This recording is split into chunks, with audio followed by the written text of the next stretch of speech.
Hello dear students, स्वागत है आप सभी का एक्सपी क्लासेस में। आज हम क्लास 12th के जो वेरी मोस्ट इंपॉर्टेंट टाइप के जो फार्मूले हैं, जितने भी आपके फार्मूले हैं पूरे बुक में, सभी को क्या करेंगे, डिस्कस करेंगे। और ये फार्मूले आपके न्यूमेरिकल्स में बहुत ज़्यादा काम आएंगे, क्योंकि आप जानते हैं कि बिना फार्मूले के न्यूमेरिकल्स नहीं बन सकते। तो इन न्यूमेरिकल्स को सॉल्व करने के लिए जो फार्मूले का प्रयोग होगा, उन सभी फार्मूलों को हमने यहाँ पर क्या कर लिया है, छांट के लिख लिया है। अब इन सभी फार्मूलों को डिटेल में डिस्कस करके बताया जाएगा कि किस प्रकार के फार्मूले को कहाँ पर अपन को अप्लाई करना है, कैसे अप्लाई करना है। तो बिना किसी देर करे चलिए शुरू करते हैं इसे। तो यहाँ पर आप देखेंगे जो चैप्टर फर्स्ट है आपका वैद्युत आवेश तथा क्षेत्र, तो इसमें आपका एक जो सबसे पहले फार्मूला है वो है आपका Q बराबर N इंटू ई। अब आप समझिए Q क्या है, N क्या है, E क्या है, ये अपन यूज कहाँ करते हैं। तो क्या होता है कि जब आपका प्रश्न ऐसा है कि भाई कोई चालक है, उससे इलेक्ट्रॉनों की संख्या इतनी निकल चुकी है, तो उसमें ये बताना है कि उसमें कितना आवेश आएगा। तो इस तरह से जब भी आएगा आपका क्वेश्चन, तो यहाँ पर जो N है, N रिप्रेजेंट करता है नंबर ऑफ इलेक्ट्रॉन को, किसे, इलेक्ट्रॉनों की संख्या को, ठीक है ना। तो N क्या रिप्रेजेंट करता है, इलेक्ट्रॉनों की संख्या को। और E क्या रिप्रेजेंट करता है, E रिप्रेजेंट करता है इलेक्ट्रॉन के आवेश को, इलेक्ट्रॉन के आवेश को। E की वैल्यू कितनी होती है, तो E की वैल्यू होती है आपकी 1.6 × 10⁻⁻19 कूलाम। ओके, हाँ। और Q क्या है, Q जैसे मान लीजिए कोई वस्तु है, उस पर इलेक्ट्रॉन मान लीजिए प्रवेश कर गए, या किसी वस्तु से इलेक्ट्रॉन निकल गए, है ना, तो उसमें जो आवेश संचित होता है तो वो क्या कहलाता है, उसका आवेश कहलाता है। Q उसे क्या बोलेंगे अपन, आवेश। ठीक है, क्लियर इतना। तो ये फॉर्मूला का प्रयोग करेंगे जब आपसे किसी वस्तु पर या तो इलेक्ट्रॉन आ रहे हो या किसी वस्तु से इलेक्ट्रॉन निकल रहे हो। उस स्थिति में उस वस्तु पर जो आपका आवेश होगा वो इस तरह से फॉर्मूले से फॉर्मुलेट होता है। ठीक है, चलिए अगला जो आपका फॉर्मूला है F बराबर 1/4πε0 Q1 Q2 बटे R स्क्वायर। F क्या है, तो F आपका रिप्रेजेंट करता है यहाँ पे बल को, बल यानी फोर्स को। ठीक है, 1/4πε0, तो इसकी जो आपकी वैल्यू होती है ये आपको याद रख लेनी, 9 × 10⁻⁹ क्या होती है, 9 होती है। और ये पूरा जो ये आपका नियम है ये कूलाम ने दिया था, ठीक है ना। और इसका यूज कब करते हैं, तो इसका यूज तब होता है जब आपके दो स्थिर बिंदु आवेश हों और उनके बीच क्या है, अपन को बल निकालना हो रहा होता है ना। कभी कभी ऐसा होता है ना कि इस तरह से क्वेश्चन आ जाता है, इस तरह से आपका ऐसे बॉक्स बना रहता है, आयत वर्ग बना रहता है, और ऐसे आपके चारों कोने पर आवेश रखा रहता है, और वो पूछ लेता है कि इस पर लगने वाले बल की गणना कीजिए। तो इस तरह के जो भी क्वेश्चन है वो आपके इस वाले कूलाम के नियम से क्या होंगे, सॉल्व होने वाले हैं। ठीक है, तो 9 × 10⁻⁹ 1/4πε0 की क्या होती है, वैल्यू होती है। अगर हम इसका मात्रक लिखें तो न्यूटन मीटर स्क्वायर पर कूलाम स्क्वायर। ठीक है, और Q1 Q2 आवेश होते हैं और R होती है उन दोनों आवेशों के बीच की दूरी। इतना क्लियर। ये जो है आपका E बराबर F/Q, तो ये जो आपका सूत्र है ये आपका वैद्युत क्षेत्र की तीव्रता का सूत्र है। E क्या है आपका, वैद्युत क्षेत्र की तीव्रता।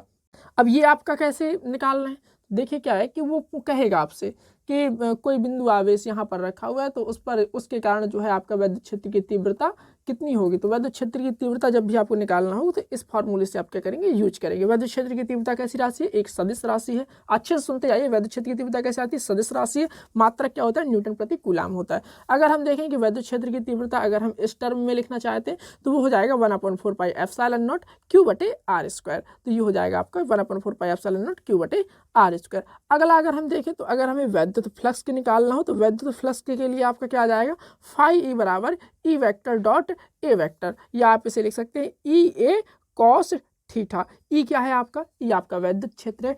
A क्या है आपका, A आपका उस सरफेस का एरिया है, और थीटा क्या है, E और A के बीच बनने वाला कोण है। ये जो है आपका φE बराबर Q बटे ε0, ये है आपकी गॉस की प्रमेय। क्या है ये आपकी गॉस की प्रमेय, गॉस की प्रमेय का ये आपका सूत्र है। और ये जो सूत्र है ये आपका कैसे आएगा, तो वो कहेगा कि कोई आपका आवेश है, आपको ऐसे कहेगा कि कोई आवेश है और वो आपका बंद रखा हुआ है। ठीक है, जब आपका बंद पृष्ठ में जो आपका आवेश रखा हुआ है वो कहेगा कि इसके फ्लक्स से गुजरने वाला है, आपके इसके पृष्ठ से कितना आपका जो है आपका वैद्युत फ्लक्स गुजरेगा, वो अपन को निकालना होता है। क्लियर हुआ इतना। हाँ, तो एक बार और देखिएगा, Q बराबर NE एक फॉर्मूला दूसरा F बराबर 1/4πε0 Q1 Q2 बटे R स्क्वायर। E बराबर F/Q, E बराबर 1/4πε0 Q बटे R स्क्वायर। φE बराबर E vector dot D A vector या EA cos थीटा, और φE बराबर Q बटे ε0। तो ये जो आपके फॉर्मूले हैं ये आपके पहले चैप्टर के फॉर्मूले हैं और वेरी मोस्ट इंपॉर्टेंट टाइप के फॉर्मूले हैं। अगर क्वेश्चन आपका न्यूमेरिकल आता है तो आपका यहीं से क्वेश्चन क्या होगा, सॉल्व होगा। क्लियर इतना?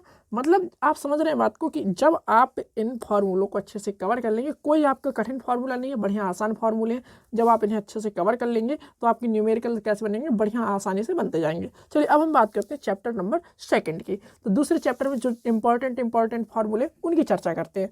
अब हम दूसरे चैप्टर की बात करते हैं। दूसरा चैप्टर जो है आपका स्थिर वैद्युत विभव तथा धारिता।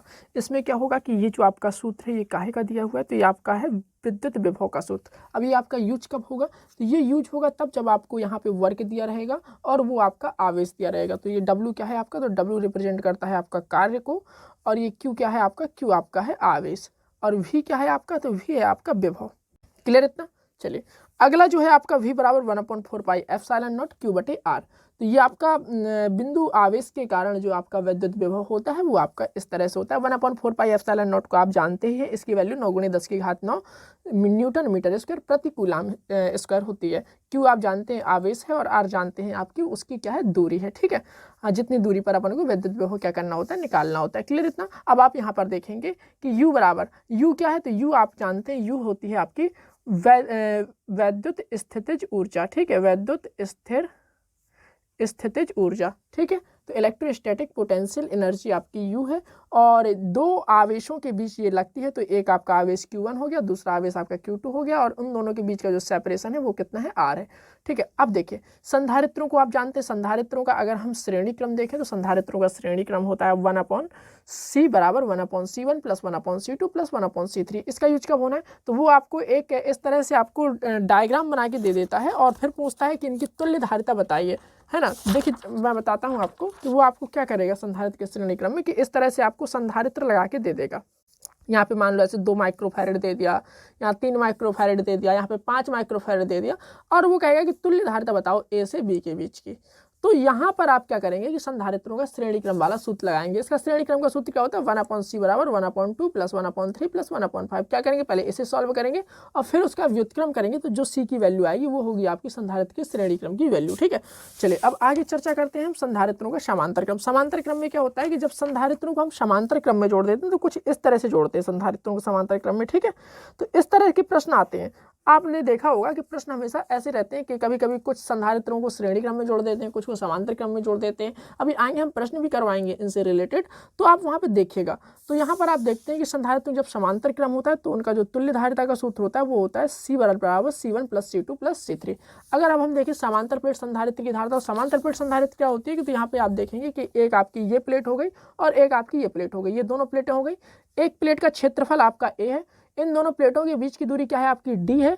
तो समांतर प्लेट संधारित्र की जो धारिता होती है वो होती है A एप्सिलॉन नॉट बटे D। याद रखेंगे अच्छे से क्योंकि इसके ऊपर सवाल बहुत ज़्यादा बनते हैं। अब ये जो पर्सनल एप्सिलॉन नॉट है इसकी वैल्यू कितनी होती है, तो एप्सिलॉन नॉट की जो वैल्यू होती है वो होती है 8.85 × 10⁻12।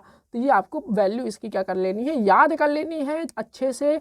एप्सिलॉन नॉट की वैल्यू अच्छे से आपको याद होनी चाहिए। एप्सिलॉन नॉट का मात्रक आपको याद होना चाहिए। अब हाँ, एप्सिलॉन नॉट का आप मात्रक कैसे लिखेंगे, तो एप्सिलॉन नॉट का जो मात्रक होता है वो होता है आपका कूलाम स्क्वायर प्रति newton metre square. Coulomb square प्रति newton metre square, coulomb square प्रति न्यूटन मीटर स्क्वायर, ये आपका मात्रक होता है और ये आपका इसकी वैल्यू होती है एप्सिलॉन नॉट की। विशेष ध्यान रखेंगे इसका।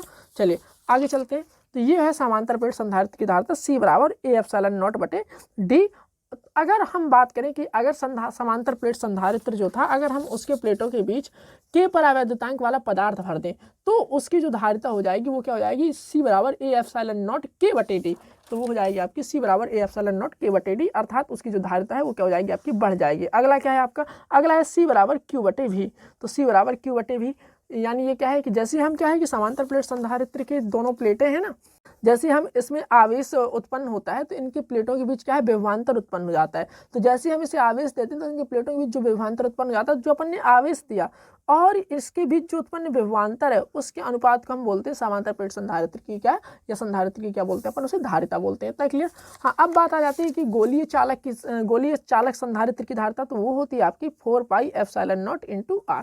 गोलीय चालक संधारित्र की धारिता 4 pi epsilon not into R, आप यहाँ पे देखेंगे आगे लिखा भी है। ठीक है, चलिए आगे देखिए। समांतर प्लेट संधारित्र की धारिता जब उसके प्लेटों के बीच आंशिक रूप से परावैद्युत पदार्थ भरा हो। देखिए क्या होता है कि यहाँ पर आपको कुछ इस तरह से डायग्राम, आपको चित्र जो न्यूमेरिकल्स होंगे उनमें इस तरह से डायग्राम आपको बना के देगा। वो इस तरह से वो आपको डायग्राम बना के देगा। ये समांतर प्लेट संधारित्र, उसके प्लेटों के बीच अपन ने क्या है, एक टी मोटाई की पट्टी रख दी है और ये उसका क्षेत्रफल है ए, और इन दोनों प्लेटों के बीच की जो दूरी है वो आपकी डी है। तो समांतर प्लेट संधारित्र की जो धारिता होती है वो कितनी होती है, ए एप्सिलॉन नॉट बटे D minus T plus T बटे के। इतना क्लियर।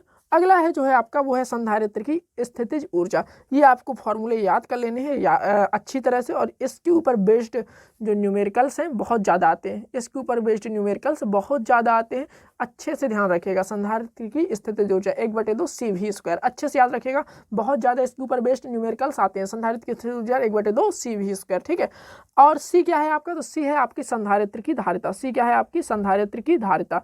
और वी क्या है, तो वी है आपका विभवांतर, संधारित्र के प्लेटों के बीच विभवांतर, संधारित्र के प्लेटों के बीच विभवांतर क्या है आपका, वी है। क्यू क्या है, संधारित्र की किसी एक प्लेट पर संचित आवेश, संधारित्र की किसी एक प्लेट पर संचित आवेश, ये है आपका क्यू। क्लियर इतना। चलिए आगे अब बात आती है कि ऊर्जा घनत्व। तो ऊर्जा घनत्व बहुत पूछा जाता है, ये आप जानते हैं एप्सिलॉन नॉट को कि ये निर्वात की आपकी विद्युतशीलता है, और ई आप जानते हैं क्या है आपका विद्युत क्षेत्र की तीव्रता। तो इस चीज को आपको क्या करना है, ध्यान रखना है। क्लियर इतना, ठीक है। अब हम बात करते हैं चैप्टर नंबर तीसरे की, तीसरा चैप्टर जो कि है आपका धारा विद्युत या विद्युत धारा। अब हम इसमें भी डिटेल्ड एक्सप्लेनेशन देखेंगे इसका। तो जो पहला जो आपका फॉर्मूला है, जो बहुत इंपॉर्टेंट फॉर्मूला है, क्लास 10th से भी अपन पढ़ते आ रहे हैं इसे, तो ये है आपका Q = IT। Q क्या है, तो Q है आपका आवेश, I क्या है, I है आपकी धारा, और T क्या है आपका समय।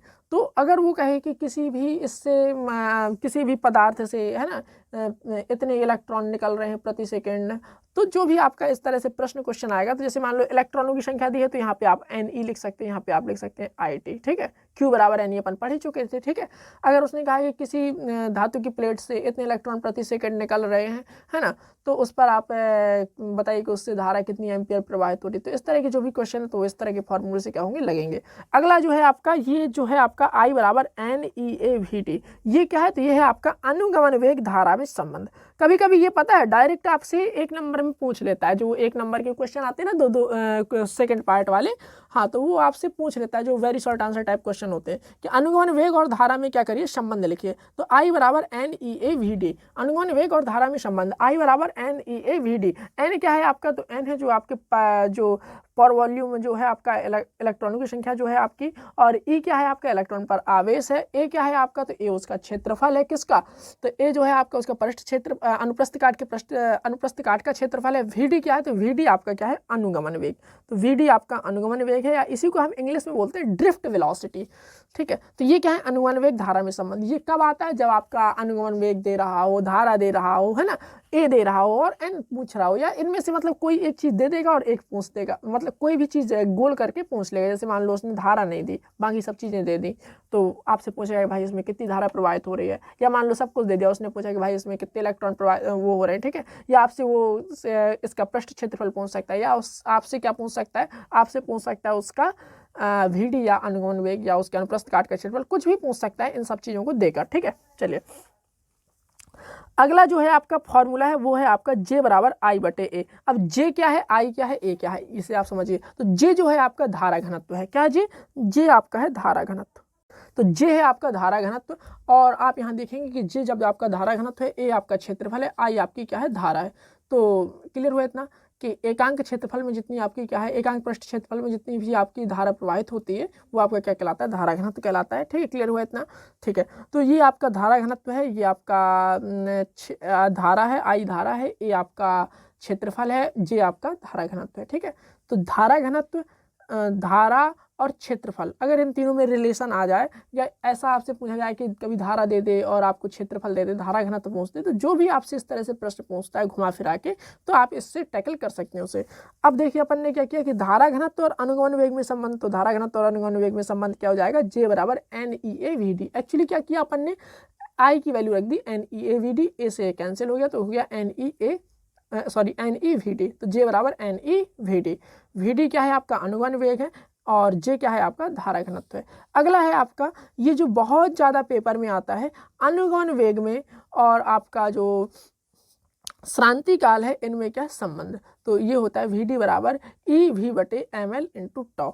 आगे देखेंगे, ये है आपका रो ई और जे में संबंध, तो रो बराबर क्या होता है ई बटे जे। ये आपका कई बार मल्टीपल चॉइस क्वेश्चन में आ जाता है, कभी कभी ऐसा आ जाता है कि इस तरह से 4 वो रिलेशन दे देता है और पूछ देता है सही बताइए इनमें से सही कौन सा है। ठीक है, क्लियर है इतना। हाँ, तो रो आपका क्या है, आपका विशिष्ट प्रतिरोध है। ठीक है, ई आपका क्या है, वैद्युत क्षेत्र की तीव्रता है। जे आपका क्या है, तो जे आपका धारा घनत्व है। क्लियर इतना। हाँ, आगे देखिएगा, रो बराबर क्या होता है आर ए बटे एल। तो रो आपका क्या है, रो है आपका विशिष्ट प्रतिरोध। रो क्या है आपका, विशिष्ट प्रतिरोध। ये किसी पदार्थ का गुण है। ठीक है, किसी पदार्थ का ये गुण है विशिष्ट प्रतिरोध। ठीक है, ए क्या है, ए जैसे मान लो कोई तार था ना, तो तार का ये जो अनुप्रस्थ काट था उसका जो क्षेत्रफल है वो आपका ए कहलाएगा। तार की जो लंबाई है उसे अपन एल बोलेंगे। ठीक है, क्लियर हुआ इतना। चलिए अगला जो है आपका जे बराबर सिग्मा ई। तो सिग्मा जो है आपका वो विशिष्ट चालकता है और जे आपका क्या है, धारा घनत्व है। ई आपका वैद्युत क्षेत्र की तीव्रता। अब बात आती है प्रतिरोधों का श्रेणी क्रम। तो प्रतिरोधों का जो श्रेणी क्रम होता है, जैसे मान लो अपन ने 3 प्रतिरोधों को श्रेणी क्रम में जोड़ा। अब श्रेणी क्रम में क्या होता है, जैसे मान लो एक प्रतिरोध ये है ना, एक प्रतिरोध आपका ये है। इस तरह से आपको डायग्राम वाले क्वेश्चन आपको बहुत ज़्यादा देखने को मिलते हैं पेपर में। आप देखते हैं यहाँ पे इस तरह से क्वेश्चन आते हैं ना, कि जैसे मान लो एक ऐसे है ना, और इस तरह से आपके बने रहते हैं। जैसे मान लो यहाँ 1 ओम लिखा है, यहाँ 1 ओम लिखा है, यहाँ पे आप उसने ए लिख दिया, यहाँ पे उसने बी लिख दिया और उसका दिया कि ए और बी के बीच तुल्य प्रतिरोध ज्ञात कीजिए। तो यहाँ आप देखेंगे कि एक ये और एक ये दोनों कैसे जुड़े हुए हैं, दोनों एक ही लाइन में जुड़े हुए हैं। एक ही लाइन वालों को क्या बोलते हैं, श्रेणी क्रम बोलते हैं। श्रेणी क्रम का जो तुल्य प्रतिरोध होता है उन दोनों को क्या करके जोड़ के निकालना पड़ता है। जैसे मान लो अपन ने 3 प्रतिरोध है R1 R2 और R3, तीनों को श्रेणी क्रम में जोड़ दिया, तो इनका जो आपका तुल्य प्रतिरोध निकल के आएगा वो क्या आ जाएगा, R1 + R2 + R3। क्लियर इतना। अगर हम देखें प्रतिरोधों का समांतर क्रम, तो समांतर क्रम में जब हम उन्हें जोड़ते हैं तो 1/r बराबर 1/r1 + 1/r2 + 1/r3। अब ये क्या है आपका, ये आपका वर्क के ऊपर रिलेटेड जो पार्ट है वो है आपका वी, आपको रिप्रेजेंट करता है वोल्टेज को और यहाँ या पोटेंशियल डिफरेंस को। आर आपका प्रतिरोध है, टी आपका समय है। तो डब्ल्यू बराबर क्या हो जाएगा, V² बटे R × 2 या I² RT। पी क्या है आपका, तो पी आपका पावर को रिप्रेजेंट करता है। पी बराबर क्या होता है I² R या VI या आपका V² बटे R। इतना क्लियर, कोई दिक्कत। चलिए अब हम चलते हैं आगे। चलिए अब हम बात करते हैं चैप्टर नंबर 4 की। तो चैप्टर नंबर 4 है, उसमें जो आपका मोस्ट इम्पॉर्टेंट रूल है और आप कह सकते हैं ये आपका चैप्टर है जो आपका वेरी मोस्ट इम्पॉर्टेंट है। और इसके साथ अगर हम बात करते हैं तो सबसे पहला जो आपका बहुत ही शानदार जो आपका टॉपिक आता है वो आता है बायो-सावर्ट नियम। बायो-सावर्ट नियम में जो आपका सबसे पहले वो पूछ लेता है कि बायो-सावर्ट नियम का वेक्टर फॉर्म लिखिए। तो ये बायो-सावर्ट नियम का आपका वेक्टर फॉर्म है, तो ये आप अच्छे से देख लीजिए, इसकी अच्छे से शकल सूरत देख लीजिए, नोट कर लीजिए। ये बायो-सावर्ट नियम का क्या है, आपका वेक्टर फॉर्म है। इतना क्लियर। हाँ, एक चीज़ और सुनिएगा कि μ0/4π जो आपका लिखा हुआ है ये आपका कांस्टेंट है। इसकी वैल्यू कितनी होती है, तो इसकी जो आपकी वैल्यू होती है वो होती है 10⁻⁻7। ठीक है, μ0/4π की वैल्यू कितनी होती है, 10⁻⁻7। अगर हम इसका मात्रक देखें तो इसका मात्रक होता है न्यूटन प्रति एम्पियर स्क्वायर। अगर हमें ऐसे नहीं बोलना है तो इसका जो और दूसरा मात्रक होता है वो होता है आपका वेबर प्रति एम्पियर मीटर। क्या, वेबर प्रति एम्पियर मीटर। इतना क्लियर। तो ये इसके क्या है, मात्रक है और ये आपकी क्या है, वैल्यू है। तो डायरेक्ट क्वेश्चन आ जाता है कि μ0 का मात्रक क्या होता है, या डायरेक्ट क्वेश्चन आ गया कि μ0 की वैल्यू क्या होती है। तो μ0 की जो वैल्यू होती है वो होती है 4π × 10⁻⁻7। क्या होती है, 4π × 10⁻⁻7। और अगर हम बात करें कि μ0 को बोलते क्या है, तो μ0 का जो नाम होता है वो होता है आपका निर्वात की चुंबकशीलता। क्या बोलते हैं, निर्वात की चुंबकशीलता। ओके, चलिए। तो ये आपका बायो-सावर्ट नियम था और ये है आपका बायो-सावर्ट नियम के ऊपर बेस्ड आपका फार्मूला। तो ये बायो-सावर्ट ने ये फार्मूला दिया था। अब इसका यूज कहाँ करना है, तो इसका यूज तब करना है जब आपको एक बढ़िया सा कहेगा कि एक तार है आपका, ठीक है, उसमें धारा प्रवाहित हो रही है, ठीक है, उससे कुछ दूरी पर अपन को वैद्युत चुंबकीय क्षेत्र क्या करना है, निकालना है। तो वहाँ पर आपका ये फार्मूले का क्या होगा, प्रयोग होगा। अगला वेरी मोस्ट इंपॉर्टेंट आपका जो रिलेशन है वो ये है आपका C बराबर 1/√μ0 × ε0। ठीक है, तो C की वैल्यू क्या है, C है आपकी यहाँ पे प्रकाश की चाल।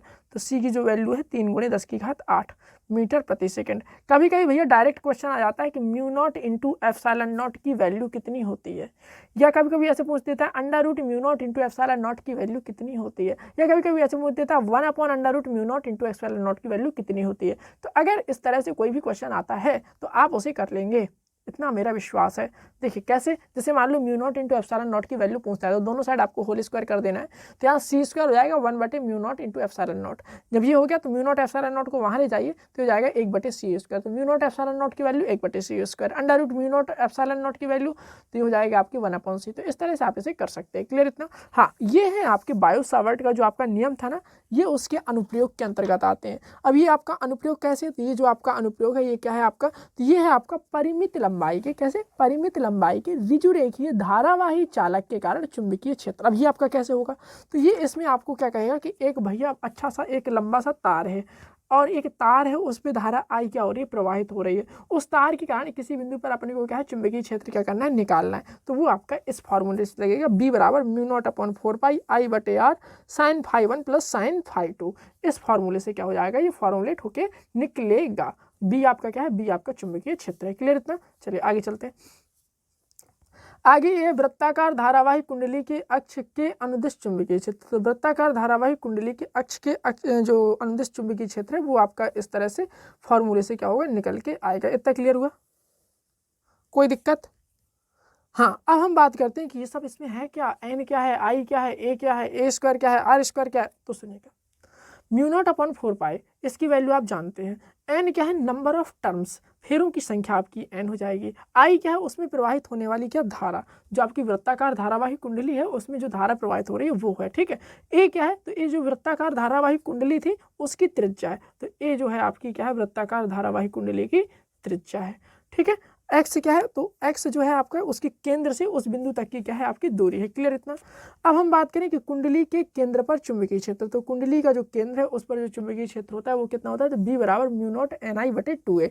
तो कुंडली के केंद्र पर चुंबकीय क्षेत्र B बराबर म्यू नॉट NI/2A। अगला जो आपका वेरी मोस्ट इंपॉर्टेंट टाइप का जो आपका फॉर्मूला है और जो आपका डेरिवेशन है ये आप अच्छे से कंप्लीट करिएगा, जिसका नाम है एम्पियर का परिपथी नियम। एक बात और सुन लीजिए अच्छे से, लॉन्ग क्वेश्चन में या तो आपको एम्पियर का परिपथी नियम आएगा, या तो आपका ये आएगा, या तो आपका ये आएगा, या फिर आपका बायो-सावर्ट का नियम। मतलब ये 4-5 क्वेश्चन ऐसे हैं जो इसमें से कोई ना कोई आपको टपक पड़ता ही है 5 नंबर का। ठीक है, अगला आपका ये है अनंत लंबाई का सीधे धारावाही तार के कारण जो चुंबकीय क्षेत्र है वो आपका कैसा हो जाएगा, म्यू नॉट I/2 पाई R। अब इसमें क्या होगा कि एक अनंत लंबाई का आपको तार दे देगा, उसमें धारा प्रवाहित करा देगा। ठीक है, फिर कहेगा कि इतनी दूरी पर इसमें चुंबकीय क्षेत्र की क्या करिए, वैल्यू बताइए, तो उसे आप इस फॉर्मूले से फॉर्मुलेट करके लिखेंगे। ठीक है, चलिए आगे। आगे जो ये है आपका, ये आप देख लीजिए इसे अच्छे से, ये है आपका F बराबर QVB। सुना सुना सा लग रहा है आपको, तो ये आपका तब होता है जब आपका कोई कण जो है आपके, कोई जो आपका आवेश जो है आपका क्या कर रहा हो, गतिमान हो और उस पर क्या है, बल लग रहा हो। तो क्या कह सकते हैं कि एक समान चुंबकीय क्षेत्र में जो गतिमान आवेश पर बल लगता है वो आपका कुछ इस तरह से दिखाई देता है, और ये जो आपका बल है वो आपका लॉरेंज बल के अंतर्गत आता है। क्लियर हुआ इतना? कोई दिक्कत, कोई समस्या? चलिए आगे चलते हैं। आगे ये है आपका T बराबर 2 पाई M/QB। तो ये आपका T बराबर 2 पाई M/QB, या फिर आप इसे कह सकते हैं कि T आपका यहाँ पे क्या है, तो यहाँ पे T की बात करते हैं। तो जो आपका ये T है, तो T कण का क्या होता है, आवर्तकाल। जब आपका कोई कण चक्कर काट रहा होता है तो T आपका क्या होता है, आवर्तकाल। तो यहाँ पे लिख लेते हैं T क्या है आपका, आवर्तकाल। T आपका आवर्तकाल है। Q उस कण का क्या हो जाएगा, आवेश हो जाएगा। B हो जाएगा उस वहां जहां पे वो चक्कर काट रहा है उसकी क्या, चुंबकीय क्षेत्र। M हो जाएगा उसका क्या, द्रव्यमान। तो इस तरह से T बराबर हो जाएगा 2 पाई M/QB। ये R क्या है, तो R बराबर अच्छे से याद रखिएगा, R क्या है, तो जिस पथ पर वो घूम रहा होता है, समझ रहे हैं बात, जब आपका आवेशित कण चुंबकीय क्षेत्र में लंबवत आपका घुस जाता है तो वह क्या है, एक वृत्ताकार चक्कर में बढ़िया तरीके से घूमने लगता है। और जब वो वृत्ताकार चक्कर में घूमने लगता है, वृत्ताकार पाथ में घूमने लगता है, तो मान लेते हैं भाई उसकी गतिज ऊर्जा K चल रही है, उसका द्रव्यमान M चल रहा है। ठीक है, और जिस क्षेत्र में वो बढ़िया चक्कर काट रहा है वो आपका B है, उसका आवेश क्या है, आपका Q है। तो उस जिस पथ में वो चक्कर काट रहा है उसकी जो त्रिज्या है वो आपकी इस फॉर्मूले से निकल के आएगी। और बहुत ज़्यादा यूज हुआ है आज तक के रिकॉर्ड में, तो वो ये वाला फॉर्मूला है, R बराबर MV/QB। तो ये सभी फॉर्मूले अपन को क्या करने हैं, याद करने हैं अच्छे से। F बराबर QV sin थीटा, ये आपका कब यूज होगा, जब आपका कोई गतिमान आवेश बढ़िया से घूम फिर रहा होगा और उस पर अपन को बल निकालना होगा, या फिर आपका उसका आवेश दिया होगा, वेग दिया होगा और आपसे चुंबकीय क्षेत्र पूछ देगा बल देकर। ठीक है, कुछ भी आपसे पूछ सकता है इस तरह से। आगे देखिए एफ बराबर आई बी एल साइन थीटा। अब इसका योग कहाँ करना है, एफ बराबर आई बी एल साइन थीटा का। तो आई क्या है, जैसे मान लीजिए कोई एक आपका तार दे देगा आपको, है ना, और तार देने के बाद आपसे कहेगा कि इस पर जो धारा है वो आई प्रवाहित हो रही है, ठीक है, और वो कहेगा कि ये जो तार है इस पर धारा आई प्रवाहित होने के कारण इसके पास जो चुंबकीय क्षेत्र वो बी है आपका, ठीक है, और एल आप उसकी लंबाई दे देगा। तो इस तरह से वो कहेगा कि इस पर जो आपका इस पर जो आपका चुंबकीय बल लगेगा वो कैसे लगेगा। तो ये क्या हो जाएगा, तो ये हो जाएगा आपका धारावाही चालक पर लगने वाला बल। तो ये क्या हो जाएगा कि एक आपको छड़ देगा या आपको कोई धारावाही चालक देगा, उस पर जो आपका बल लगेगा वो आपका एफ बराबर आई बी एल साइन थीटा की तरह ही होगा। क्या होगा, एफ बराबर आई बी एल साइन थीटा की तरह ही होगा। क्लियर हुआ इतना, कोई दिक्कत, कोई समस्या? चलिए आगे चलते हैं। अब ये जो आपका इंपॉर्टेंट फॉर्मूला है वो है आपका एफ बटे एल बराबर म्यू नॉट बटे 2 पाई I1 I2 बटे आर। म्यू नॉट बटे 2 पाई को आप जानते हैं, म्यू नॉट की वैल्यू क्या जानते हैं, 4 पाई इंटू 10 की पावर, म्यू नॉट की वैल्यू क्या होती है, 4 पाई इंटू 10 की पावर -7। तो वहाँ पे आप रख देंगे तो हो जाएगा 2 इंटू 10 की पावर -7। I1 हो जाएगा, जैसे क्या होता है इसमें कि इसमें आपको इस तरह से चित्र बन के आएगा, एक आपका धारा इस पे I1 ऐसे जा रही है, धारा I2 आपकी ऐसे जा रही है। जब इस तरह से धारा जाएगी तो इनकी क्या है कि बल एक दूसरे को क्या करेंगे, ये लोग आकर्षित करेंगे। जब एक दूसरे को ये आकर्षित करेंगे, जब समान धारा बहती है तो दोनों एक दूसरे को आकर्षित करते हैं, जब धारा असमान होती है तो वो एक दूसरे को कैसे करते हैं, प्रतिकर्षित करते हैं। क्लियर हुआ इतना, कोई समस्या, कोई दिक्कत? चलिए आगे चलते हैं। अगला जो है आपका वो है आपका टाउ बराबर एन आई ए बी। तो चलिए इसकी चर्चा करते हैं, टाउ क्या है, एन क्या है, आई। अब बात आती है टाउ बराबर N I A B sine theta की। तो टाउ बराबर N I A B sine theta ये क्या है, तो ये आपका है एक समान चुंबकीय क्षेत्र में धारावाही लूप पर कार्य करने वाला बल युग्म का आघूर्ण। तो ये क्या है कि धारावाही लूप पर बल युग्म का आघूर्ण। तो ये है आपका टाउ बराबर N I A B sine theta. Clear हुआ इतना, कोई दिक्कत? हाँ, अब बात आती है एन क्या है, आई क्या है, ए क्या है और बी क्या है।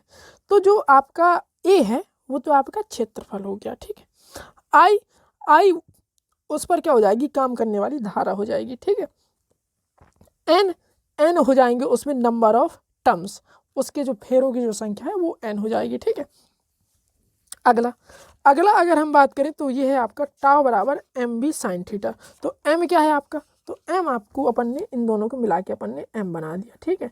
एन आई को मिला के, एन आई ए को मिला के एम बना दिया। तो ये हो जाएगा आपका चुंबकीय द्विध्रुव के टर्म में, ठीक है, चुंबकीय द्विध्रुव आघूर्ण, और ये बी आपका साइन थीटा। इस तरह से हो गया। क्लियर इतना, कोई समस्या? चलिए आगे चलते हैं, ठीक है इतना। चलिए तो आप यहाँ पर देखेंगे कि एम क्या है, तो एम आपका है आपका चुंबकीय द्विध्रुव आघूर्ण। क्या, चुंबकीय द्विध्रुव आघूर्ण। एक्चुअली होता ये है कि जब आपको एक दंड चुंबक दे देता है, फिर आपको चुंबकीय द्विध्रुव आघूर्ण देता है, फिर आपसे कहता है कि इस पर क्या है कि बल युग्म के आघूर्ण आप क्या करिए इसमें बताइए, ठीक है। क्लियर हुआ इतना? चलिए अब हम बात करते हैं u बराबर M B cos theta 1 minus cos theta 2। अब ये क्या है, तो u क्या है, m क्या है, b क्या है, cos थीटा 1 क्या है, cos थीटा 2 क्या है। तो इसकी चर्चा करते हैं। तो u जो है आपका ये है बाह्य चुंबकीय क्षेत्र में चुंबकीय द्विध्रुव की स्थितिज ऊर्जा। ये क्या है आपकी बाह्य चुंबकीय क्षेत्र में चुंबकीय द्विध्रुव की स्थितिज ऊर्जा। जब आपको क्या है कि बाह्य चुंबकीय क्षेत्र में चुंबकीय द्विध्रुव की स्थितिज ऊर्जा की चर्चा आती है, मैं अभी आपको इसका प्रश्न पढ़ के सुनाता हूँ आपको थोड़ी देर में। बाह्य चुंबकीय क्षेत्र में चुंबकीय द्विध्रुव की क्या है, स्थितिज ऊर्जा। बाह्य चुंबकीय क्षेत्र में चुंबकीय द्विध्रुव की स्थितिज ऊर्जा। चलिए मैं आपको इसका एक सवाल पढ़ के सुनाता हूँ, आपको मजा आ जाएगा। देखिएगा इसका अगर हम सवाल देखते हैं तो सवाल आपको कुछ इस तरह से हो सकता है। देखिए मैं आपको बना के दिखाता हूँ। जैसे मान लेते हैं कि कोई आपकी एक वृत्ताकार कुंडली मान सकते हैं, ठीक है। अगर मान लो उसने ऐसे क्वेश्चन दिया कि मानो कोई एक वृत्ताकार कुंडली है, ठीक है। क्या माना एक कोई वृत्ताकार कुंडली है और उसका उसने क्षेत्रफल दे दिया। मान लो फॉर एग्जाम्पल उसने कहा कि भाई इसका क्षेत्रफल 1 मीटर स्क्वायर है, ठीक है। फिर उसने कहा कि इसमें जो फेरों की संख्या है मान लीजिए 100 है। तो उसने कहा कि इसमें फेरों की संख्या 100 है, ठीक है। और उसने कहा कि यह जो है आपका 1 वेबर प्रति मीटर स्क्वायर की एक समान चुंबकीय क्षेत्र में रखी हुई है, और यह इस तरह रखी हुई है कि ये चुंबकीय क्षेत्र की दिशा क्या है, समांतर है। मान लो ऐसा उसने दिया हुआ है, लिखा हुआ है ऐसा। तो यदि कुंडली में प्रवाहित धारा 4 एम्पियर है मान लो फॉर एग्जाम्पल, तो इसकी स्थितिज ऊर्जा की गणना कीजिए। तो यहाँ पर आप देख सकते हैं कि क्या क्या दिया है। तो यहाँ पे आपको m भी दिया है, m मतलब निकाल सकते हैं NIAB साइन थीटा करके, NIAB करके, ठीक है। तो यहाँ से आप क्या कर सकते हैं कि यू बराबर N I A B sine theta, या आप कह सकते हैं सॉरी यू बराबर M B cos theta 1 minus cos theta 2, इस फार्मूले का क्या कर सकते हैं, उपयोग कर सकते हैं। बड़े आराम से आपका ये फार्मूला फॉर्मुलेट होकर आ जाएगा। चुंबकीय क्षेत्र बी में कुंडली की जो आपकी स्थितिज ऊर्जा होती है वो यू थीटा से अगर हम रिप्रेजेंट करें तो वो हो जाएगा आपका एम बी, और यहाँ पे हो जाएगा आपका कॉस थीटा, जब आपका वो समांतर वाला सिस्टम चलेगा। क्लियर इतना? चलिए अब हम आगे चलते हैं। अब हम बात करते हैं चैप्टर नंबर 5। एक बात को आप विशेष ध्यान रखेंगे, चैप्टर नंबर जो 5 है बहुत ही आसान, बहुत ही छोटा, बहुत ही सरल चैप्टर है। तो इसके साथ कोई मजाक नहीं करिएगा। अच्छा चैप्टर है, सरल चैप्टर है, आसान चैप्टर है। ठीक है, चलिए इसके बारे में चर्चा करते हैं। तो सबसे पहले बात आती है इसमें कि बी ई बराबर under root of B H का स्क्वायर प्लस बी वी का स्क्वायर। तो बी ई क्या है, बी एच क्या है और बी वी क्या है। तो जो आपका बी एच है ये आप क्या है, क्षैतिज घटक कह सकते हैं आप, चुंबकीय क्षेत्र का क्षैतिज घटक कहेगा, चुंबकीय क्षेत्र का क्षैतिज घटक। बी वी क्या है, तो ये आपका ऊर्ध्व घटक है, कहेगा चुंबकीय क्षेत्र का। बी एच हो गया, बी वी हो गया। ठीक है, ये आपका क्या हो जाएगा, परिणामी हो जाएगा। ठीक है, परिणामी चुंबकीय क्षेत्र। ठीक है, क्लियर इतना? अब अगर हम बात करें थीटा बराबर, तो थीटा बराबर हो जाएगा tan इनवर्स बी एच बटे बी वी बटे बी एच। क्लियर हुआ इतना? तो थीटा बराबर tan इनवर्स बी वी बटे बी एच। क्लियर हुआ इतना? चलिए, तो ये अगर हम बात करें कि ये जो आपका थीटा है, थीटा क्या है आपका, तो थीटा जो है आपका ये है आपका नति कोण, या आप कह सकते हैं नमन कोण। कभी कभी क्वेश्चन आ जाता है कि नति कोण या नमन कोण आप कैसे ज्ञात करेंगे। तो नति कोण या नमन कोण हम इस फॉर्मूले से डायरेक्ट फॉर्मुलेट करके निकाल सकते हैं, कोई समस्या की इसमें बात नहीं है। क्लियर हुआ इतना? चलिए अगला जो है आपका बहुत इंपॉर्टेंट जो आपका फॉर्मूला है वो आपकी यही दोनों है। कौन कौन से? एक आपका चुंबकीय क्षेत्र का जो आपका परिमाण होता है, यानी उसके जो परिणामी वैल्यू होती है वो कितनी होती है, और दूसरा क्या है कि थीटा की वैल्यू। थीटा बराबर क्या होता है, tan इनवर्स बी वी बटे बी एच, मतलब ऊर्ध्व घटक बटे आपका क्षैतिज घटक। इस तरह से ये आपका ओमेगा बराबर क्या होता है, under root of M V बटे आई, और ये आपका फ्रीक्वेंसी आवृत्ति अगर निकालनी तो 1/2 pi under root M V बटे आई। बाकी आप प्रतीक क्या करते हैं जानते ही हैं सभी को, जो कि अभी जस्ट पहले अपन ने क्या किया है, डिस्कस कर लिया है। चलिए अब हम आगे चलते हैं। तो आगे है आपका चैप्टर नंबर 6 विद्युत चुंबकीय प्रेरण। ये आपको चैप्टर जो है आपको बढ़िया नंबर दिलाएगा, और कम से कम आपको 2 न्यूमेरिकल दिलाएगा। आप देखिएगा वहाँ पे एग्जाम में आपको कम से कम 2 न्यूमेरिकल आपको इससे देखने को मिलेंगे। तो इसमें जो सबसे पहले आपका जो फॉर्मूला आता है वो आता है आपका फाई बी बराबर B vector dot A vector. Phi B क्या है आपका, तो फाई बी है आपका क्या कि फाई की अगर हम बात करें, फाई बी मतलब ये आपका मैग्नेटिक फ्लक्स है। मैग्नेटिक फ्लक्स मतलब चुंबकीय फ्लक्स है आपका फाई बी। क्या है फाई बी आपका, चुंबकीय फ्लक्स। चुंबकीय फ्लक्स अगर हम बात करें ए क्या है, तो ए आपका क्या है, किसी तल का क्षेत्रफल है। उस तल का क्षेत्रफल मान लेते हैं ए है, ये आपका चुंबकीय फ्लक्स है। बी क्या है आपका, बी आपका चुंबकीय क्षेत्र है। बी आपका क्या है आपका, बी है आपका चुंबकीय क्षेत्र। ए आपका क्या है, वो जो तल जिस पर ये रखा हुआ है उस तल का क्षेत्रफल। और फाई बी क्या है, फाई बी आपका चुंबकीय फ्लक्स। कोई दिक्कत, कोई समस्या? अब बात आती है बी बराबर बी वी एल। तो यहाँ पे जो आपका वी है ये आपका वोल्टेज को रिप्रेजेंट करता है, ये आप या विद्युत वाहक बल को रिप्रेजेंट करता है। ये आपका बी है, ये आपका चुंबकीय क्षेत्र को रिप्रेजेंट करता है। और ये जो आपका वी है ये उस पर चाल को रिप्रेजेंट करता है, और एल जो है वो उसकी क्या करता है, लंबाई को रिप्रेजेंट करता है। चलिए आगे चलते हैं। अब बात आती है कि ई बराबर क्या होता है, तो ई बराबर माइनस डी फाई बटे डी टी। अब ये आपको कब लगाना है, तो ये आपको लगाना है, मैं आपको इसका भी बता रहा हूँ कि आपको किस तरह से क्वेश्चन आएगा, तब आपको इसका यूज करना है। तो आपसे वो कहेगा कुछ इस तरह से कि भाई जैसे मान लो उसने आपको एक समीकरण दे दिया, ठीक है, उसने कहा कि कोई आपका समीकरण है विद्युत फ्लक्स के, मान लेते हैं 16 + 5t या 16 + 50t टाइप से दिया हुआ है, और वो वहाँ से पूछ सकता है आपका कि विद्युत वाहक बल कितना है। तो जब आपको फाई की वैल्यू दी हो इन टर्म ऑफ टी, तो आप डायरेक्ट उसका अवकलन कीजिए, तो आपको क्या मिलेगा, विद्युत वाहक बल, प्रेरित विद्युत वाहक बल। ये क्या है, एल क्या है, तो एल जो है आपका सेल्फ इंडक्शन, या आपका कॉफिशिएंट ऑफ सेल्फ इंडक्शन, या आप कह सकते हैं स्वप्रेरण गुणांक या स्वप्रेरकत्व, स्वप्रेरण गुणांक या स्वप्रेरकत्व, क्या कह सकते हैं इसे, स्वप्रेरण गुणांक कहते हैं, या आप क्या कहते हैं इसे, स्वप्रेरकत्व कहते हैं।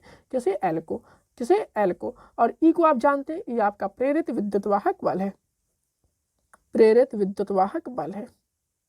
ठीक है, आई क्या है, डेल्टा आई बटे डेल्टा टी क्या हो जाएगा, तो डेल्टा आई बटे डेल्टा टी हो जाएगा आपका धारा में परिवर्तन समय के साथ।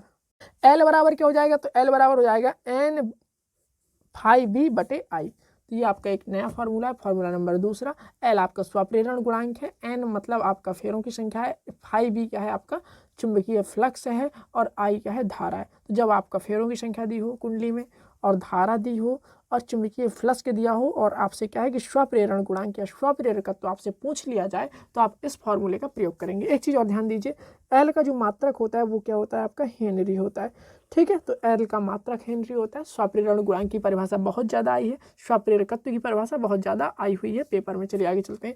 अगला ये है आपका ऊर्जा के संबंध में। तो ऊर्जा के संबंध में जो आपका रिलेशन है ये क्या होता है, यू बराबर 1/2 एल आई नॉट का स्क्वायर। क्लियर इतना। चलिए ये है आपका अन्योन्य प्रेरण गुणांक। तो अन्योन्य प्रेरण गुणांक क्या है कि इसमें आपकी दो कुंडलियां होती थी, प्राथमिक कुंडली में कुछ लगा रहता था, दूसरी कुंडली में कुछ लगा रहता था ना, ऐसा कुछ सिस्टम, ठीक है, याद ही नहीं आया है ना। तो क्या होता है कि प्राथमिक कुंडली में जैसे अपन धारा के मान में परिवर्तन करते हैं, दूसरी कुंडली में बद्धचुंबकीय फ्लक्स के मान में परिवर्तन होने लगता है। तो ये जो आपकी घटना होती है अन्योन्य प्रेरण की घटना कहलाती थी। और ये जो आपका अन्योन्य प्रेरण की घटना है तो वहाँ पर जो आपका जनरेट होता था वो क्या था आपका अन्योन्य प्रेरण गुणांक, म्यूचुअल इंडक्शन का कॉफिशिएंट या कॉफिशिएंट ऑफ म्यूचुअल इंडक्शन। तो कॉफिशिएंट ऑफ म्यूचुअल इंडक्शन के आपके दो फॉर्मूले हैं। तो m बराबर n2 φ2 बटे I1। n2 क्या है दूसरी कुंडली में फेरों की संख्या, φ2 क्या है दूसरी कुंडली के बद्ध चुंबकीय फ्लक्स के मान में क्या है परिवर्तन, I1 क्या है आपका, तो पहली कुंडली में जो आपका प्रवाहित होने वाली धारा है वो से है।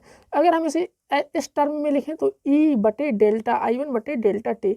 E2 क्या है आपका, तो दूसरी कुंडली में जो आपका प्रेरित विद्युत वाहक बल है वो I1 बटे डेल्टा I1 बटे डेल्टा टी। तो यानी पहली कुंडली में समय के सापेक्ष धारा में क्या परिवर्तन। इतना क्लियर। चलिए आगे चलते हैं चैप्टर नंबर 7 की तरफ। चैप्टर नंबर 7 या आप कह सकते हैं इसे अपन बोलते हैं प्रत्यावर्ती धारा, ठीक है। चैप्टर नंबर 7 इसे क्या बोलते हैं, प्रत्यावर्ती धारा, अल्टरनेट करंट, ठीक है। चलिए इसकी चर्चा करते हैं। तो अगला आपका चैप्टर है चैप्टर नंबर 7 अल्टरनेट करंट या आप कह सकते हैं प्रत्यावर्ती धारा। तो प्रत्यावर्ती धारा की चर्चा करते हैं। प्रत्यावर्ती धारा में आपके कौन कौन से जो फॉर्मूले बहुत ज़्यादा महत्वपूर्ण हैं आपकी परीक्षा की दृष्टि से, और इनसे जो आपके न्यूमेरिकल्स क्या हैं बन कैसे सकते हैं। तो सुनिएगा, पहला जो आपका फॉर्मूला है वो है आपका IM बराबर 2/πI0। सबसे पहले बात करते हैं IM क्या है, I0 क्या है और इसका यूज कहाँ करना है ना। तो यहाँ पर आप अगर बात करें कि IM क्या है, तो IM का मतलब होता है आपका धारा का औसतमान या आप कह सकते हैं धारा का मध्यमान। क्या है IM, तो IM जो है आपका ये धारा का आपका मध्यमान है, औसतमान, या इसी को हम दूसरे शब्दों में मध्यमान भी बोलते हैं, ठीक है। धारा का औसतमान है या आपका धारा का क्या है मध्यमान है, ठीक है। कहीं कहीं पर ये जो है आपका डायरेक्ट वैल्यू लिखी रहती है 0.637 I0। तो डायरेक्ट आप इसका ऐसे भी यूज कर सकते हैं। I0 क्या है, तो I0 जो है आपका वो है आपका धारा का शिखर मान।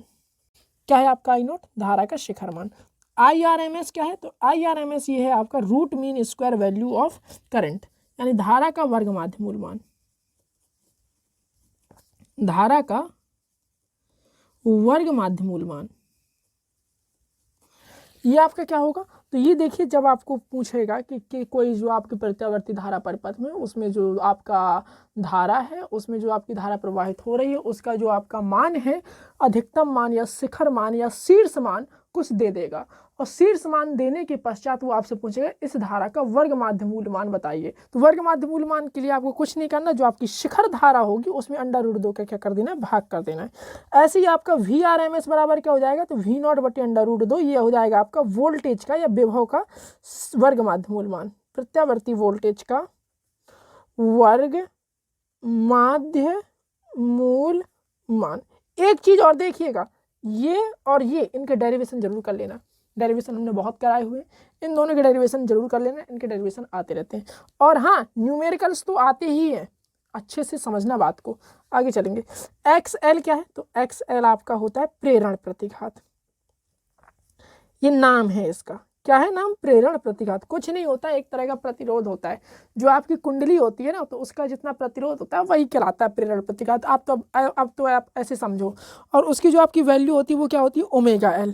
ओमेगा आप जानते हैं, ओमेगा जो आपका वही वाला ओमेगा है जो आपका, जैसे मान लीजिए आपका ये आपका दिया हुआ है प्रत्यावर्ती धारा का समीकरण, तो ये वाला ओमेगा यूज होना है, ठीक है, क्लियर इतना।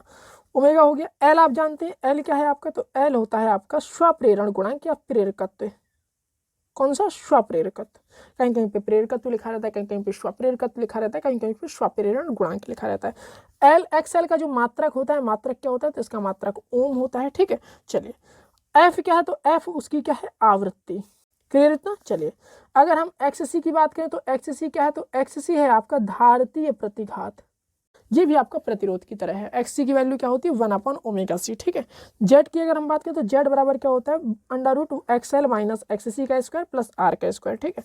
cos फाई बराबर देखें तो cos फाई बराबर क्या होता है, R/Z, तो जेड आपका क्या है, आपका जेड है आपकी प्रतिबाधा। डायरेक्ट आपसे क्वेश्चन पूछ लेगा प्रतिबाधा को बताइए, तो प्रतिबाधा जेड बराबर क्या होता है, जेड बराबर क्या होता है, √XL माइनस XC का स्क्वायर प्लस R का स्क्वायर, ठीक है। अगर आपका XL और XC बराबर है तो ये कैंसिल आउट हो जाएगा, तो जेड किसके बराबर हो जाएगा, R हो जाएगा। तो कहीं कहीं पूछ लेता है कि अनुनादी परिपथ में जो आपकी प्रतिबाधा होती है वो कैसी होती है, तो अनुनादी परिपथ की जो प्रतिबाधा होती है वो उसके प्रतिरोध के क्या होती है, बराबर होती है।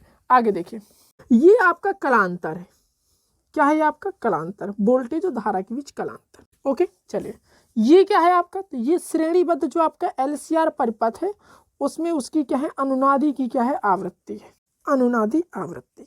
ये क्या है आपका, तो ये है आपका ट्रांसफार्मर से रिलेटेड प्रश्न, और एक ही इसमें आपका फॉर्मूला है ट्रांसफार्मर वाला, ES/EP बराबर NS/NP। ES क्या है कि द्वितीयक कुंडली में विद्युत वाहक बल, EP क्या है प्राथमिक कुंडली में विद्युत वाहक बल, NS क्या है द्वितीयक कुंडली में फेरों की संख्या, NP क्या है प्राथमिक कुंडली में फेरों की संख्या, क्लियर इतना। ये तो ये ट्रांसफार्मर से रिलेटेड हो गया, ठीक है। तो 7वीं में आपका केवल बस इतना ही है, इतने से आपका क्या है बढ़िया तरीके से सभी सवाल बन जाएंगे, और इसमें सवाल बहुत ज़्यादा आते हैं, इस बात का आप विशेष रूप से क्या करेंगे, ध्यान रखेंगे, ख्याल रखेंगे। चलिए आगे चलते हैं। अगला जो चैप्टर है चैप्टर नंबर 8, तो चैप्टर नंबर 8 को देखिए। चैप्टर नंबर 8 तो बहुत छोटू सा चैप्टर है ना, और विद्युत चुम्बकीय तरंगे इस चैप्टर का नाम है आपका, और बहुत छोटा, बहुत आसान, बहुत ही नॉर्मल सा चैप्टर है, मज़ा आ जाएगा आपको। तो इसमें आपका क्या आता है कि इसमें जो आपका मोस्टली क्वेश्चन है, जितने भी क्वेश्चन है सभी इस फॉर्मूले से क्या हो जाते हैं, बन जाते हैं। B0 बराबर E0/C। B0 क्या है, तो B0 आपका चुंबकीय क्षेत्र का अधिकतम मान है, शिखर वैल्यू है। E0 क्या है, तो वैद्युत क्षेत्र की शिखर वैल्यू है। C क्या है, प्रकाश की चाल है निर्वात में, तो 3×10⁸ मीटर प्रति सेकेंड हो गया इतना।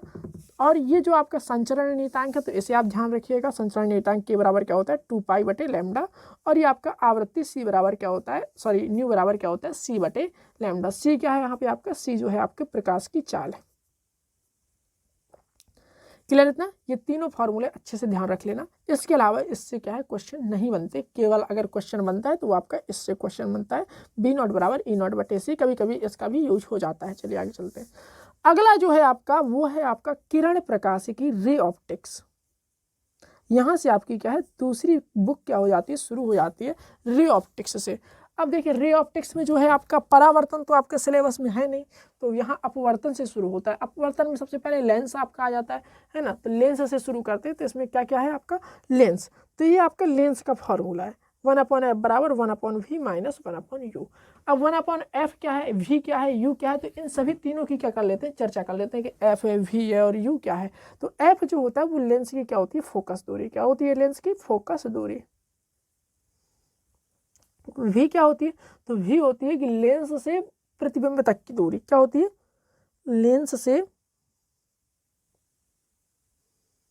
प्रतिबिंब तक की दूरी। f हो गया, v हो गया। u की अगर हम बात करें तो u क्या होती है, तो लेंस से वस्तु तक की दूरी। क्लियर इतना। हाँ, तो ये इस तरह से आप इसे क्या कर सकते हैं, सॉल्व कर सकते हैं। अगला है आपका गोलीय पृष्ठ पर अपवर्तन का फॉर्मूला। तो गोलीय पृष्ठ पर जो आपका अपवर्तन होता है उसका जो फॉर्मूला होता है वो होता है आपका n/v बराबर n/v माइनस 1/u बराबर n-1/r। n क्या है आपका अपवर्तनांक, और u भी, r क्या है आपकी वक्रता त्रिज्या। ठीक है, तो बाकी को तो आप जानते ही है। तो गोलीय पृष्ठ पर अपवर्तन दो प्रकार से हो सकता है, या तो आपका अवतल पृष्ठ पर अपवर्तन होगा या आपका उत्तल पृष्ठ पर अपवर्तन होगा। अपवर्तन चाहे जैसे हो चाहे जिस पृष्ठ पर हो, फॉर्मूला आपका यही होता है n/v - 1/u = n-1/r। ठीक है, अगला जो आपका फॉर्मूला है, very most important formula, 1/f बराबर n-1 1/r1 - 1/r2। ये क्या होता है? तो ये आपका जब आपका जो इस तरह का जो फॉर्मूला है, तो ये जो आपका फॉर्मूला अगर हम बात करें तो ये आपका पतली लेंस के अपवर्तन का फॉर्मूला है। ठीक है, क्या है ये आपका पतली लेंस के अपवर्तन का फॉर्मूला। ये आपका क्या है? पतली लेंस के अपवर्तन की फोकस दूरी का फॉर्मूला। यहाँ लिख सकते हैं पतले लेंस के अपवर्तन का फॉर्मूला। अब ये लगाना कैसे? देखो, वो कहेगा कि एक आपका इस तरह से है लेंस, ठीक है, फिर वो कहेगा आपसे कि एक पृष्ठ की वक्रता त्रिज्या ये दी हुई है तो उसे r1 मान लेना, दूसरे पृष्ठ की वक्रता त्रिज्या आपकी ये दी हुई है तो उसे r2 मान लेना। ठीक है, उस लेंस का आपका जो आपका अपवर्तनांक होगा तो वो आपका n हो जाएगा। फिर वो आपसे फोकस दूरी पूछ लेगा। तो बिल्कुल आसान प्रश्न आते हैं, मजा आ जाएगा आपको। देखो, मैं आपको एक क्वेश्चन सुनाता हूँ क्रिएट करके, तो देखिएगा। जैसे मान लो उसने कहा कि कोई आपका कोई कांच है ना, जिससे आपका लेंस बना हुआ है। ठीक है, उस लेंस का जो आपका अपवर्तनांक है वो आप मान लीजिए, उसने कहा है कि 3/2 है। तो उसने कहा कि अपवर्तनांक 3/2 के कांच के दोनों फलक पर मान लेते हैं कि समान वक्रता त्रिज्या की उभयतल लेंस से अपन ने निर्मित कर दिया है। ठीक है, और फिर वो आपसे मान लेते हैं कि वो ये पूछ देता है कि यदि फोकस दूरी मान लेते हैं कि 20 सेंटीमीटर है तो उनकी जो आपकी वक्रता त्रिज्या है वो कितनी होगी। तो इस तरह से आपको कुछ ना कुछ देकर, कुछ ना कुछ गायब करके, कुछ ना कुछ आपसे पूछ ही लेगा। जैसे मान लीजिए मैं एक क्वेश्चन और आपको सुनाता हूँ। उसने कहा कि एक लेंस की वायु में फोकस दूरी 20 सेंटीमीटर है। तो ये आपको यहाँ पे हो गया 20 सेंटीमीटर। 1.3 अपवर्तनांक के द्रव में डुबेने पर इसकी फोकस दूरी कितनी होगी। तो जब इसे द्रव में डुबेंगे तो द्रव के सापेक्ष इस लेंस का आपको क्या करना पड़ेगा? अपवर्तनांक रखना पड़ेगा, है ना। तो वो आप यहाँ पर रख सकते हैं, द्रव के सापेक्ष लेंस का अपवर्तनांक -1। इस तरह से आप इस तरह से इसे क्या कर सकते हैं? फाइंड आउट कर सकते हैं। तो इस तरह से जितने भी क्वेश्चन है ये आप कर सकते हैं इसे। तो 1/f बराबर n-1 1/r1 - 1/r2। अगला, लेंस के लिए जो आपका ये रेखीय आवर्धन है, रेखीय आवर्धन मतलब कि कोई वस्तु कितनी बड़ी बन रही है, कितनी छोटी बन रही है, तो ये आप इस तरह से लिख सकते हैं। आई क्या है? Height of image. ओ क्या है? हाइट ऑफ ऑब्जेक्ट, है ना। वी क्या है कि आपका जो लेंस है उससे आपका प्रतिबिंब कितनी दूर बना हुआ है ना। और ये यू क्या है? जो आपका लेंस का जो आपका ओ है ना, उससे आपका जो वस्तु कहाँ रखी हुई है। तो ये आप यहाँ पे क्या करेंगे? देखेंगे। चलिए आगे चलते हैं। संपर्क में रखे दो लेंसों की फोकस दूरियां। जब आपके दो लेंस हों और संपर्क में रखे हों तो उनकी फोकस दूरी क्या होती है? उन दोनों के व्युत्क्रम के स्क्वायर, व्युत्क्रम के योग के बराबर होती है। जैसे मान लो कि उसकी जो फोकस दूरी का जो व्युत्क्रम होगा उन दोनों के व्युत्क्रम, जैसे मान लो एक आपका लेंस ये आपका मान लीजिए L1 है और ये आप मान लीजिए L2 है। ठीक है, दोनों आप इस तरह से लगी हुई, इसकी फोकस दूरी मान लेते हैं f1, इसकी फोकस दूरी f2। अगर इस संयुक्त लेंस की अगर हम फोकस दूरी देखें तो क्या होता है? 1/f बराबर 1/f1 + 1/f2। और एक बात और सुनिए, अगर मान लेते हैं कि ये दोनों लेंस मान लीजिए कि उत्तल नहीं है, एक उत्तल है एक अवतल है, तो जो अवतल है उसमें फोकस दूरी में क्या कर देंगे? नेगेटिव कर देंगे। ठीक है, तो इस तरह से आप इसे क्या करेंगे? चलिए अब हम आगे चलते हैं अगले क्वेश्चन की तरफ। अगला आपका ये जो फॉर्मूला है वो है आपका P बराबर P1 + P2। P क्या है? P1 क्या है? P2 क्या है? तो जब आपके दो लेंस हैं, ठीक है, दो लेंसों को जब हम संपर्क में रख देते हैं तो फोकस दूरी का अपन को सूत्र पता है, कोई दिक्कत की बात नहीं है। तो जो फोकस दूरी के सूत्र के बाद अगर हम बात करें कि उन दोनों लेंसों की अगर हमें संयुक्त क्षमता निकालनी हो तो P क्या है? लेंसों की क्या है? क्षमता। कैसी? संयुक्त क्षमता। और P1 क्या है आपका? तो P1 जो है आपका वो पहले लेंस की क्षमता है। P2 क्या है? P2 आपकी दूसरे लेंस की क्षमता है। तो इस तरह से आप इसे लिख सकते हैं P बराबर P1 + P2। अगर हम बात करें प्रिज्म के बारे में तो प्रिज्म बराबर क्या होता है? प्रिज्म के जो अपवर्तनांक होता है, प्रिज्म की कहानी आप जानते हैं कि प्रिज्म कुछ आपका इस तरह से होता है, ये आपका प्रिज्म कोण होता है ए, है ना। इस तरह से आपका ये भाई साहब इस तरह से अटैक करते हैं ना, ये आपका ऐसे जाता है, ये आपका ऐसे जाता है। अब ये सब समझने का तो आपको ज़्यादा टाइम रहा नहीं, तो आप यहाँ पर देख लीजिएगा तो ये आपका डेल्टा बनता था। तो अल्पतम विचलन कोण आपका ये है और ये आपका ये है, यहाँ पर आप देख सकते हैं। तो प्रिज्म की अगर हमें अपवर्तनांक का सूत्र देखना है तो n बराबर क्या होता है? sin a + del m/2 into sin a/2। ये आपको अच्छी तरह से ध्यान रख लेना है, इससे बहुत ज़्यादा प्रश्न आए हुए हैं। ए क्या है? ए यहाँ पर आपका क्या है? प्रिज्म कोण है। क्लियर इतना?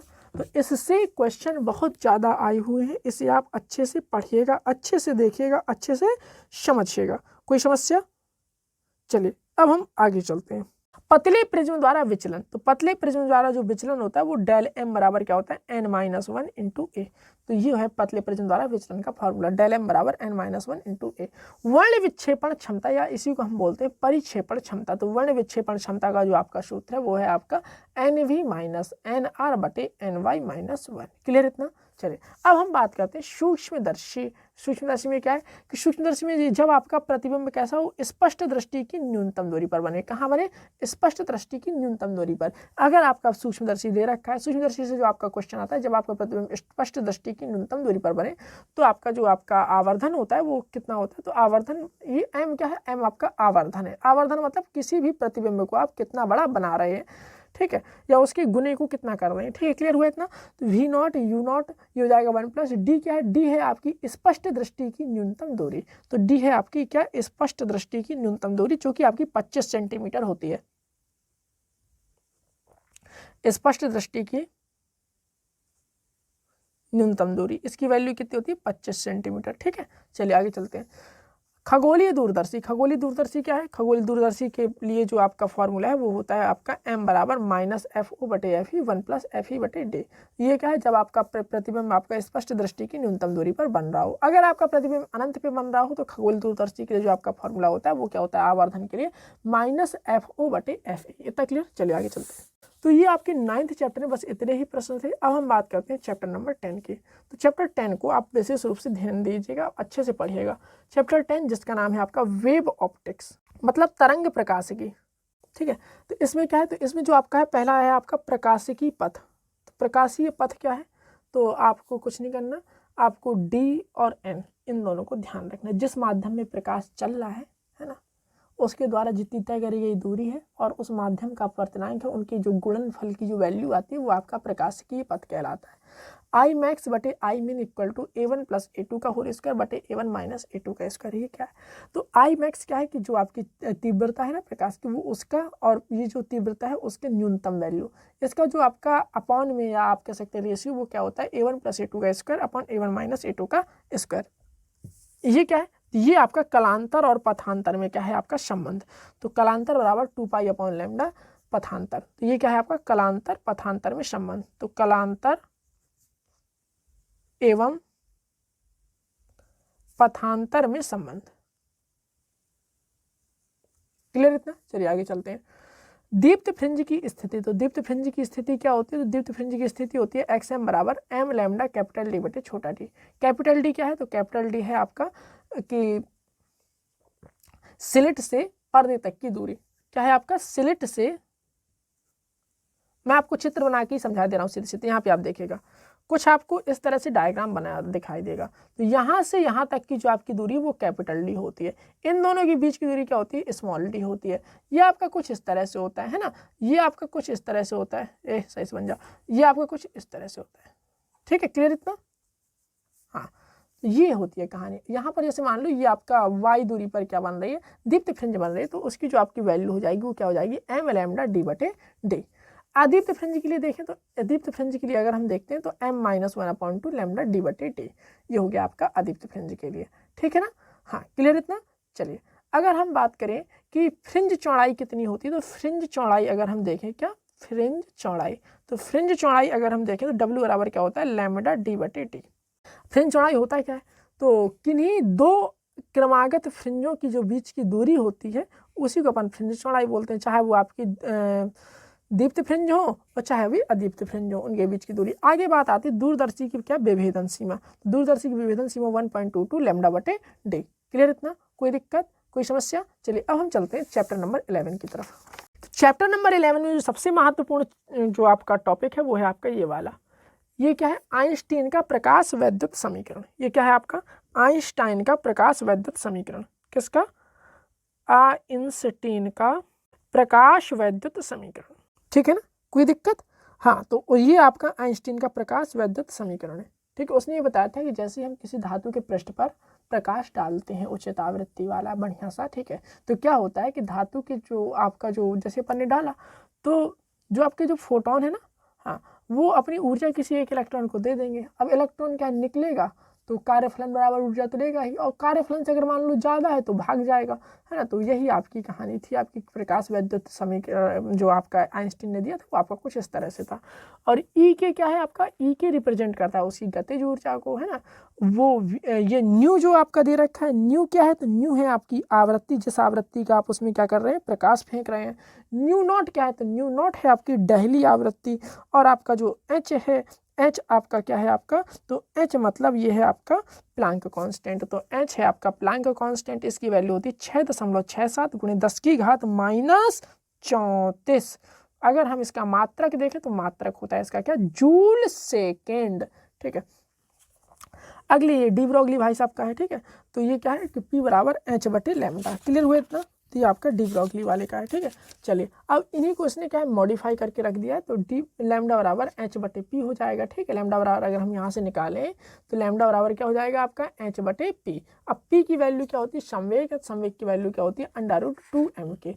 इस तरह से आप इसे लिख सकते हैं। अगर हमें मान लीजिए डायरेक्ट निकालना हो, तो डायरेक्ट अगर हमें निकालना हो तो अगर लैम्डा की वैल्यू क्या है, एंगस्ट्रॉम में दी हुई है, तो आप यहाँ से डायरेक्ट वोल्टेज निकाल सकते हैं। अगर आपको वोल्टेज यहाँ पे रख दी जाएगी तो लैम्डा की वैल्यू डायरेक्ट एंगस्ट्रॉम में निकल आएगी। या आप ऐसे याद भी रख सकते हैं कि लैम्डा बराबर 2.27 अपन √2 एंगस्ट्रॉम। तो डायरेक्ट आप निकालने के क्या कर सकता है, ऐसे काम आ सकता है। तो ये आपका हो गया चैप्टर नंबर 11। चैप्टर नंबर 11 में बस आपका इतना ही महत्वपूर्ण फार्मूला टॉपिक था, ठीक है ना। अब हम चलते हैं चैप्टर नंबर 12 के पास। चैप्टर नंबर 12 जिसका नाम था आपका एटम या परमाणु। अब एटम या परमाणु की अगर हम बात करें तो एटम या परमाणु में आपको जो है ये वाला जो चैप्टर है ये काफ़ी ज़्यादा थ्योरेटिकल है। कौन सा, चैप्टर नंबर 12। चैप्टर नंबर 12, 13 और 14 ये तीनों चैप्टर आपके थ्योरेटिकल हैं और बहुत अच्छे चैप्टर हैं, बहुत ज़्यादा आता है इस पेपर में, ठीक है। जैसे मान लीजिए 8 नंबर से तो यही आ जाता है 12 और 13 से। यहाँ पे आप देखेंगे कि एटम जो चैप्टर है इसमें आपको पढ़ना क्या क्या है। यहाँ पर पढ़ना है आपको, छोड़ना नहीं, रदरफोर्ड का मॉडल नहीं छोड़ना, आप नील्स बोर को नहीं छोड़ना, और आप हाइड्रोजन स्पेक्ट्रम नहीं छोड़ना, ठीक है, कि इसका अवशोषण स्पेक्ट्रम कैसा होता है ना, और आपका उत्सर्जन स्पेक्ट्रम कैसा होता है ना, और श्रेणियों को नहीं छोड़ना। क्लियर इतना, बस इसमें इतना ही है खतरनाक। और अगर हम इसमें देखें, खतरनाक नहीं मतलब आने वाला खतरनाक, कि आ सकता है, हर बार आता है, ठीक है। चलिए अगर हम इसमें देखें कि इसके जो फॉर्मूले हैं वो कौन कौन से, तो पहला आपका फॉर्मूला है R0 बराबर 1/4πε0 2ZE0 का स्क्वायर बटे 2ZE0 का स्क्वायर बटे के। तो अब हम चर्चा करते हैं ये सब क्या है। तो अगर हम बात करें कि R0 बराबर 1/4πε0 2ZE स्क्वायर बटे के, ये सब है क्या, तो 1/4πε0 को तो आप जानते हैं, ठीक है। इसकी वैल्यू 9 × 10 की घात 9 होती है।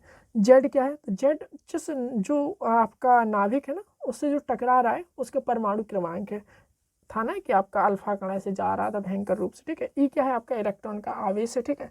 और के है आपकी गतिज ऊर्जा, और आर क्या है, तो आर जो है आपकी जो आपका नाभिक है ना, हाँ, उसके पास जो पहुंच रहा था उसकी न्यूनतम दूरी है आर, ठीक है।